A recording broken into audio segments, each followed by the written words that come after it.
This is Hospitality 1-to-1, conversations on the industry. Here's your host, Chris Bettis. Nigel, thank you so much for taking time to talk to us today. Thank you, Chris. So let's get kicked right off. I mean, obviously, you're the CEO and founder of WenLabs. Let's first talk about that. What is WenLabs? So WenLabs is a company that tries to improve operational efficiencies for people who have a lot of labor component to their business. And specifically, we focus on hotels.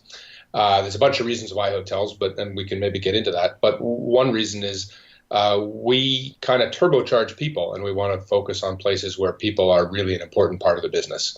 So that's what WenLabs kind of is at a big level. What our technology is, we create something called digital managers.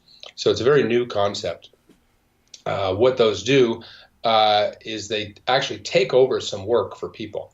So you may be used to technology that, you take a paper form and you put it on the computer and you get to fill out the same form, but just with a keyboard. You're doing the same amount of work. Maybe someone at headquarters is not doing as much work, but you're doing the same amount of work. Digital managers are a different thing. Digital managers take something that you do and they do it for you. So you can go back to focusing on guests and people.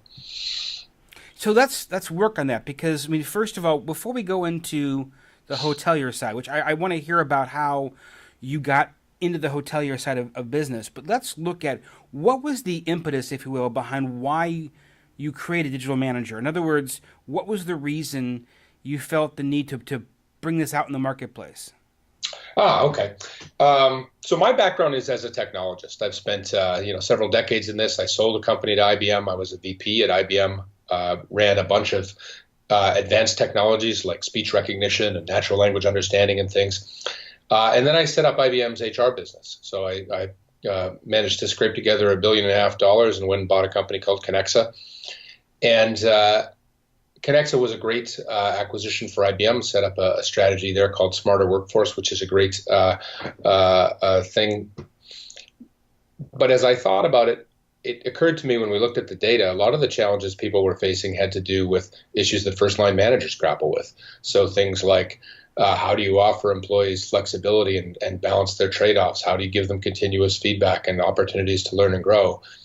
And until now, you really couldn't do much about that with technology. You could kind of give managers a tool or training or something like that, but you couldn't literally help them. There wasn't technology out there that people were used to using and interfacing with. But now we're getting more and more used to talking to computers. We have devices from Amazon or Apple or what have you that you can speak to. And we have the ability to look across big data sets and learn from them and become more efficient. So with that new technology now available, that gave the opportunity to go out and say, you know what, we don't have to just help headquarters anymore with technology. We can go out there and help people in the field and make their lives easier. So what made you, 'cause this sounds like it's something that would be applicable for virtually any type of vertical or market. What made you choose hotels? So a couple reasons.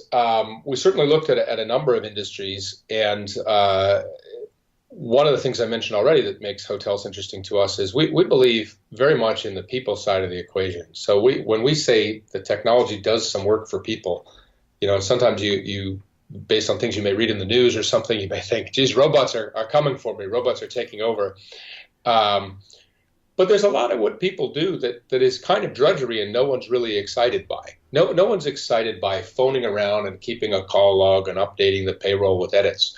No manager's excited by that, and no employee's excited by receiving those calls. They're a necessary part of the business, but they're not what's exciting for people.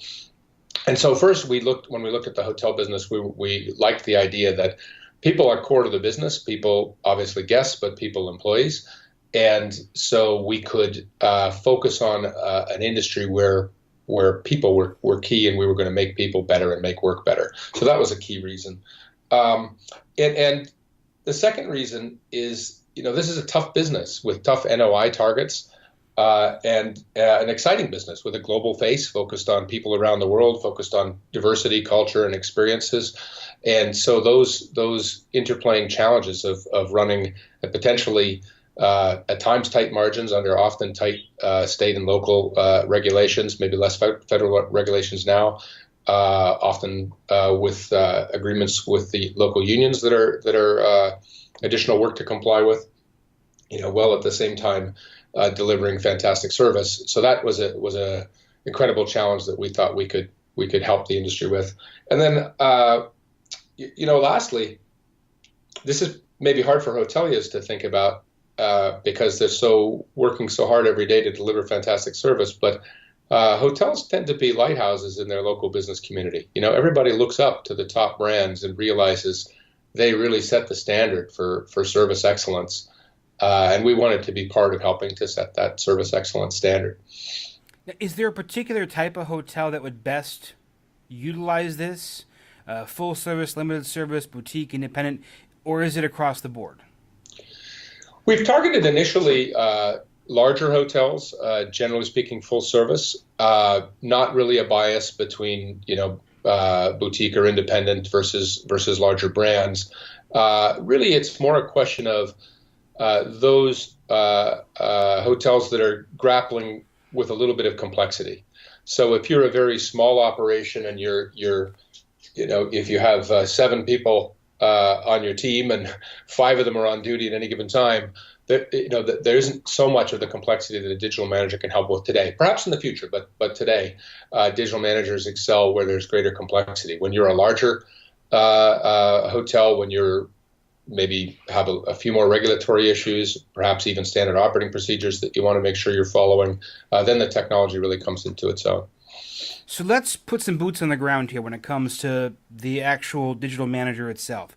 In a hotel, first, who's the ideal person to use this technology?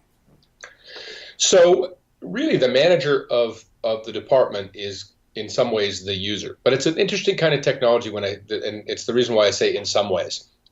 Once you get it set up and tuned sufficiently, the user in this case doesn't really wind up having to use it. In other words, the technology takes that piece of work over for that manager. So I'll give you an example. Really kind of one that's maybe central to many hotels. You have a housekeeping function that has perhaps half of the associates in the hotel or a third of the associates in the hotel. In other words, a relatively large staff. And it's a challenging function. Guest satisfaction is really the deliverable for housekeeping, just like for everybody, I guess, in a way. But the housekeeping department has to respond to the forecast, make sure that they're optimizing the use of resources, not driving too much overtime or getting into double time or maybe even other issues. There could be workman's comp issues and other kinds of reporting issues. And so that housekeeping manager often has to do a little bit of complex work with his or her supervisors each day to try and figure out who's going to do what, who are we going to call in, how many people, and who's going to do what, and maybe we'll even leave some rooms uncleaned if that allows us to optimize our staffing. So what you can do with a digital manager is literally hook up the revenue and forecast system directly to the digital manager, and then the digital manager interacts with the employees. So what I mean by interact is it phones or texts the employees, and the employees phone or text the digital manager to talk about what work opportunities there are and what the task allocation might be. And at the end of all that, the digital manager then does things like outputs the payroll reconciliation. So that poor housekeeping manager who previously had to spend this time looking at the forecast, thinking about the optimization, running through people's preferences, figuring out how to balance overtime and optimizing the routes through the hotel to allocate room cleaning, no longer does any of that. He or she just sort of lets the digital manager take it over. Now, en route to doing that full implementation, the director of housekeeping can have an app on his or her phone that allows the manager to fine-tune the progress of the digital manager, making sure that it's kind of picking up the task in the right way. But once it's fully implemented, it's set and forget. You don't have to do that work anymore. Does this work on a regular basis? I mean, in other words, we look at a normal weekend or a normal. I'll use your example of the housekeeping.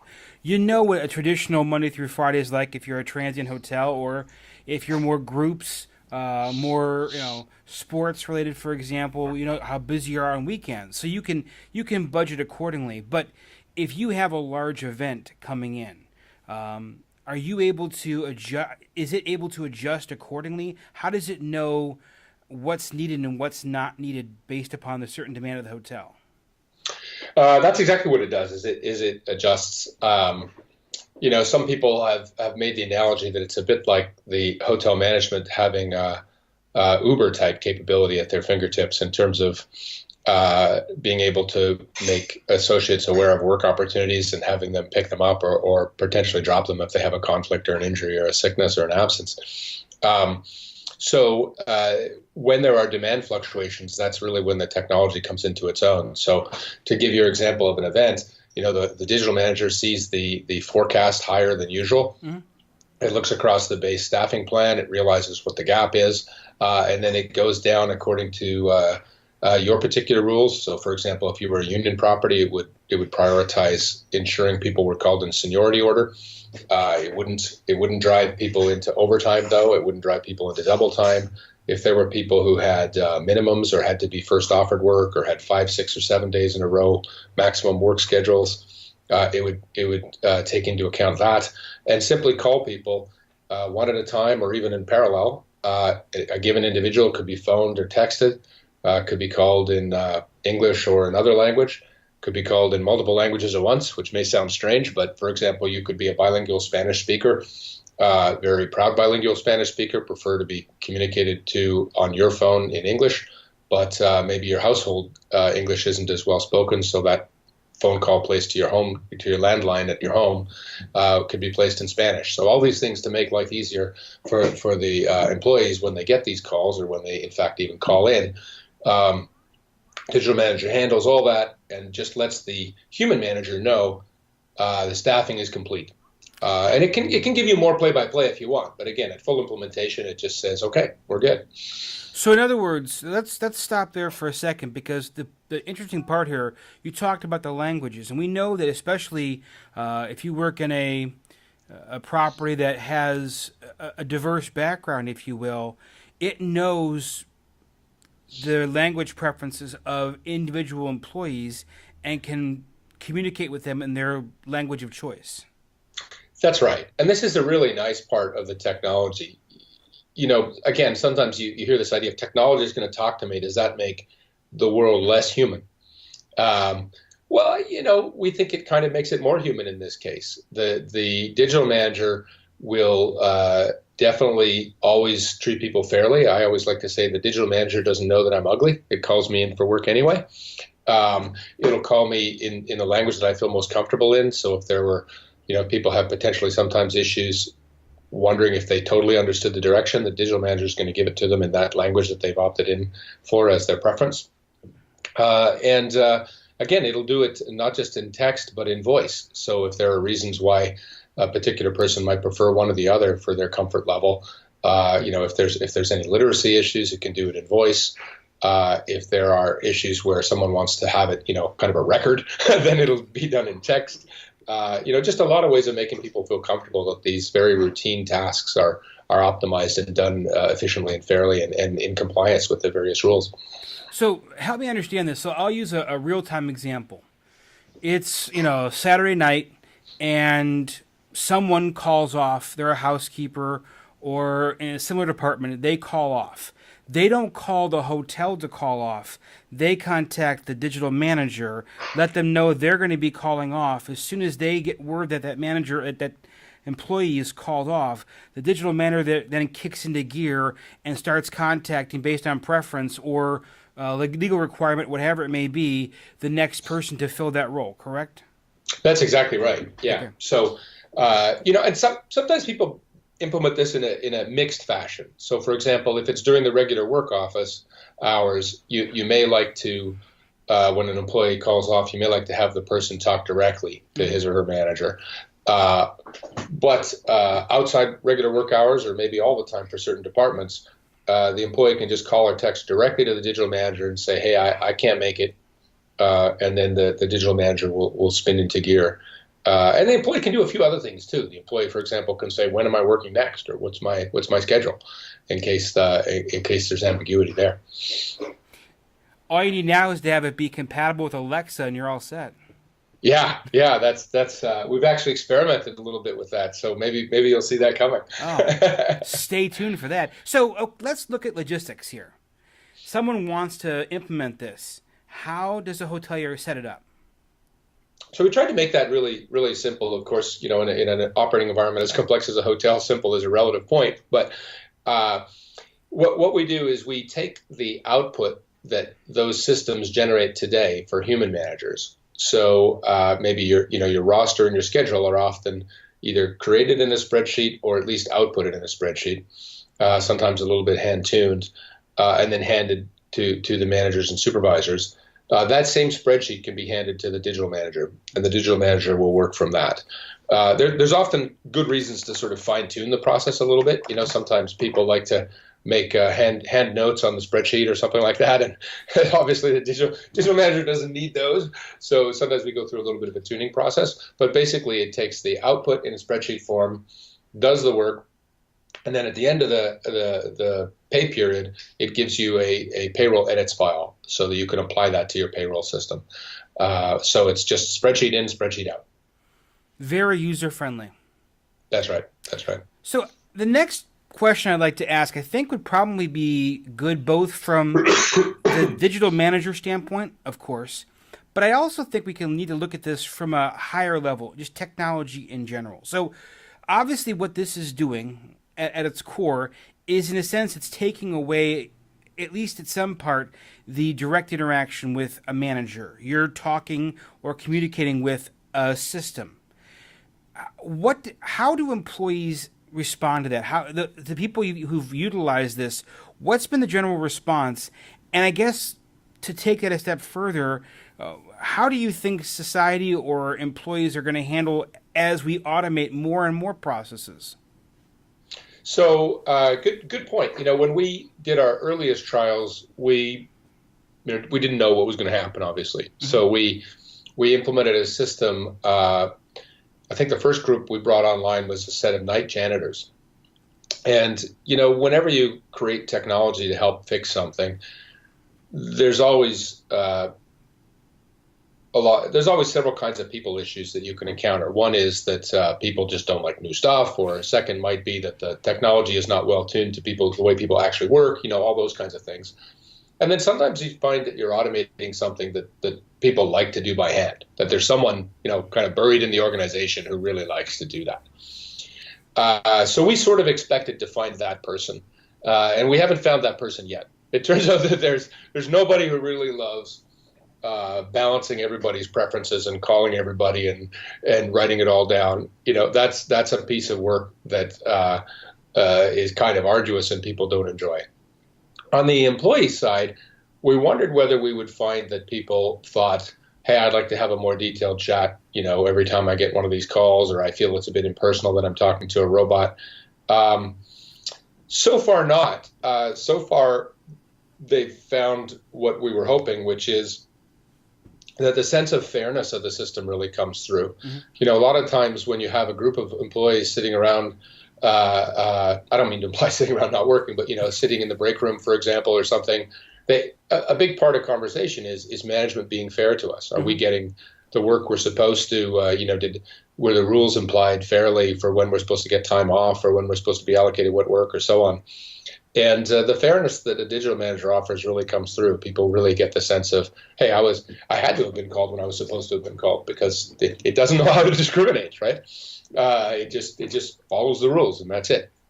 So far that's worked very well. And I think the other thing is, kind of ironically, the computer handling these type of conversations generates the time for more of the real high value add conversations.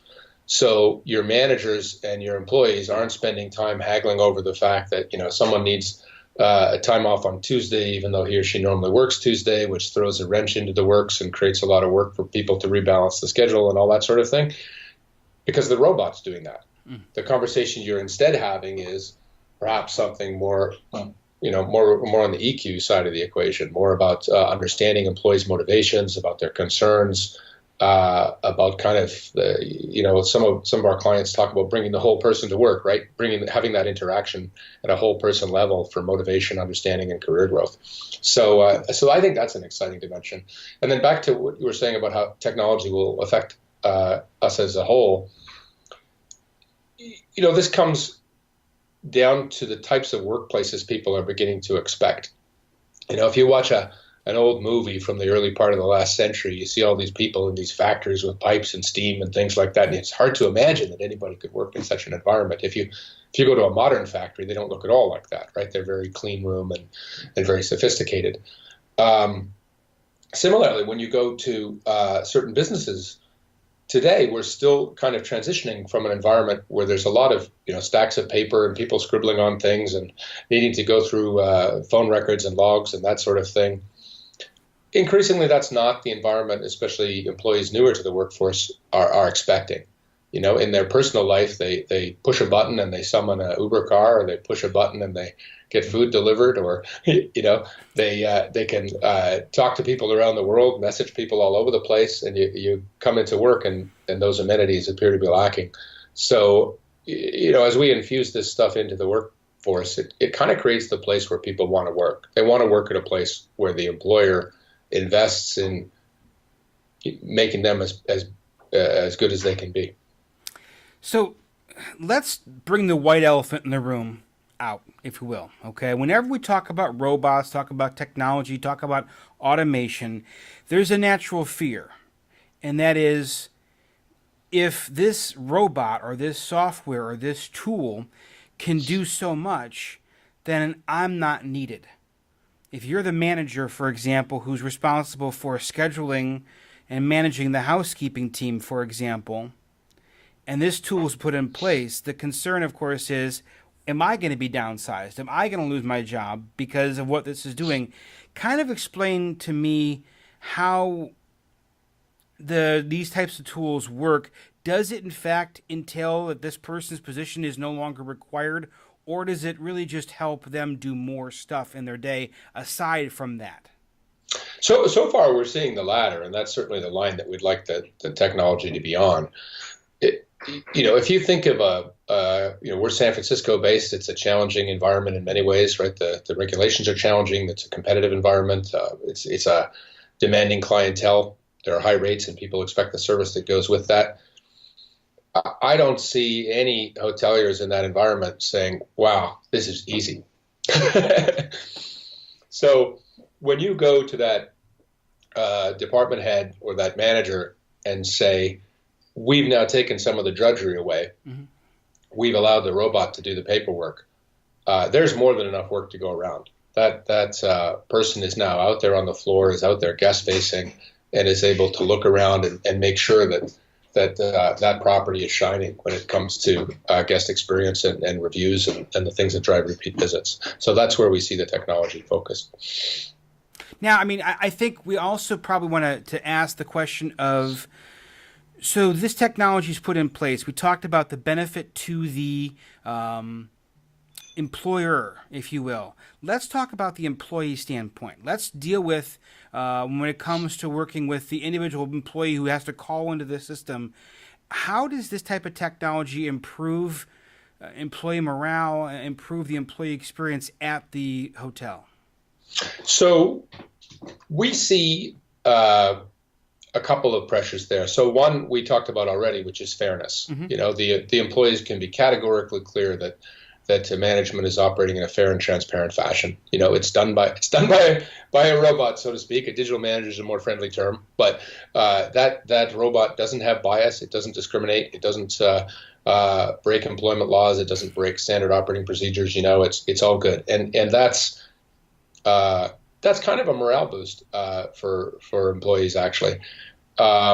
To have that sense that management cares enough to put that in place on the one hand, and then to have a sense of relief that it's going to be automated and clear and fair, and they don't have to worry about it. Second, when we look across the data sets that I've seen about why employees can find their jobs frustrating, there's obviously things like the commute's too long, or they just personally don't get along with the manager. But when you kind of control out those things, you tend to see things like work-life balance, opportunities to learn and grow, continuous feedback, all things that are very challenging for a hard-pressed manager who's running around trying to serve guests to really spend a lot of time focusing on. If you start with the first one, work-life balance is a obvious one where you can see the benefit of a digital manager. If an employee needs variance, and what we see, notwithstanding all these Schedule Stability Act laws and everything like that, what everybody really wants is about 80% the same and 20% variation, right? Because 20% of the time we're stuck in traffic or need to go to the doctor or the bus isn't working or something like that. With the technology like this, there's no hassle factor for management to go and address those concerns. The technology just rebalances everything and it's fine. And then when we see things like continuous feedback and opportunities to learn and grow, it's very similar. It gives the manager more time to engage in those kinds of conversations. And it also can take advantage of the technology to do things like schedule employees in on a rotation where they have an opportunity to kind of apprentice a little bit and grow into a role in ways that are harder to do when you're scrambling just to keep yourself adequately staffed. So it's a really nice opportunity for employees to kind of get the best from management. Put on your crystal ball for a second. Let's forecast, if we will. Okay? Sure. So we've talked about this technology and what it can do. Let's look ahead 5, 10 years. What other technological advancements do you think the hotel industry will see that's going to change the industry? So, wow, there's a lot, of course. In the area of HR and operations, there's really three categories of things. There's those technologies that are used kind of at headquarters across your employee population to kind of statistically predict, and those are already starting to revolutionize things like recruiting and talent management, performance management. I think we'll see those tied more into kind of motivational and learning systems. Mm-hmm. Indeed, probably micro-learning, I think we'll see more of, where you kind of get bite-sized pieces of something that you might need to learn. So we'll see that. We'll definitely see a second category of technology where you'll see automation replace certain kinds of work. And the most obvious of that is the self-service check-in with the room key on the phone or automatically generated. And we'll see a fair amount of that. There's work going on for robot housekeepers and robot dishwashers and the like. I'm not a roboticist, so I'm not going to be very good at predicting how soon that arrives. But I think those will wind up being, for the near term, kind of augmentation tools. The robot housekeeper is not going to be very good at putting the handwritten note that says, "I noticed you didn't have any toothpaste, and I put some on the counter." But we'll see certainly more of those. And then in the category that I focus in, which is kind of employee augmentation and management augmentation, we'll see more and more processes able to be accommodated by the digital manager. We're already looking downstream to things like performance feedback, training, skill certification. We're actually doing some very serious work on a module to handle harassment, which I think will be a great opportunity, and we can talk about that a bit more. And then we'll see the technology will get better at learning and recommending. So the technology will get better at saying, look, you want to be compliant and within budget. What are the 2 or 3 choices you have, rather than you needing to sit there and wade through a multi-column or a spreadsheet of multiple tabs to try and optimize? There's, generally speaking, a handful of choices you can make, and the technology will say, look, do you want to go left, right, or straight? And then go help you execute on that. So this is let's walk back, if we could, to the digital manager part, because, obviously it always boils down to cost. And then, of course, a reoccurring cost. Is there an upfront? Is there a reoccurring? What typically does this mean to the bottom line for the hotel to implement the digital manager? So it's a net savings kind of play. So in other words, you have a series of costs now in the form of payroll inefficiencies, for example, and potentially compliance penalties of one form or another. So a compliance penalty might be just having to pay out overtime or double time because of union rules or anything else. I know that you don't often think of that as a compliance penalty, but it's essentially one, right? All the way through to things that wind up in more difficult employment kinds of cases. So saving those hard dollar compliance penalties on the one hand, and then improving efficiencies in terms of allocation on the other hand, are kind of the bucket of money that this comes from. And in terms of price, it's it's kind of scales by volume and complexity, but it's essentially we say it's a latte or two per employee per month is the way to think about it. So the software resides in the cloud. You don't have to buy a computer and put it in your property. There's no sensitive employee information held in the system. So we don't take social security numbers, for example. So we diminish any security risks. Mm-hmm. And the setup is very, very minimal. So in general, there is not really a setup charge. Obviously, if there were more complex or custom work, that starts to get into that realm. But in general, it's just, sit down, go through meeting with a couple of different departments, figure out what the procedures are, check that those spreadsheets can be inputted and outputted, and then kind of phase it in. Fantastic conversation. I wish we could talk more, but I believe we are now out of time. I'll tell you what, Nigel, I know this is probably bringing up a lot of questions people have. People may want to explore this more. How can they get a hold of you? So the easiest way is email, of course, nigel@wenlabs.com. But if that's hard to remember, we're at wenlabs.com, and there's a contact form. And of course, I'm on LinkedIn and all the various social ways of being contacted. But nigel@wenlabs.com is the best. Terrific. We're actually going to put a link on our website, hospitality1to1.com. We'll link Nigel's contact information. Of course, reach out any questions at all. Fascinating conversation. Nigel, thank you so much. Thank you.